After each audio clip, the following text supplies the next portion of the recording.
Chronic venous insufficiency occurs when veins in the legs cannot pump enough blood back to the heart. The blood pools or collects, and legs may feel heavy and painful, and the ankles may swell. This condition often leads to the occurrence of varicose veins, which by definition are enlarged, swollen, and twisting veins, generally blue or dark purple. When most people hear the words varicose veins, the first thought is of the legs, calves, or ankles, but any vein in the body can become varicose, including the pelvis, the rectum, stomach, and elsewhere. And one factor that greatly increases the risk of varicose veins anywhere on the body is excessive weight. In a slim person, bulging veins are usually visible on the skin surface.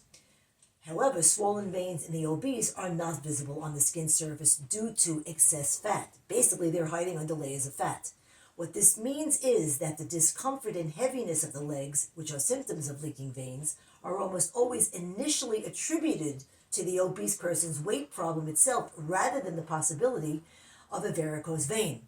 And over time, the pressure in the leaking veins causes leg ulcerations, and only then do many patients go and see a specialist for the first time.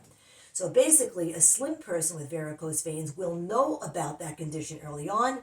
An obese person's varicose veins won't present themselves until much later when the problem is much worse. And as for dealing with the problem, well, it makes sense that the depth of varicose veins in the obese leg makes it more difficult for the surgeon to treat. Minimally invasive laser treatment is much more challenging and uncomfortable if the patient chooses the local anesthetic option.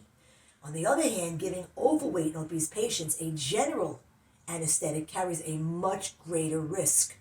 The first step in avoiding varicose veins is prevention. Managing your weight and blood pressure is crucial. And that's today's Fat Chat. See you next time.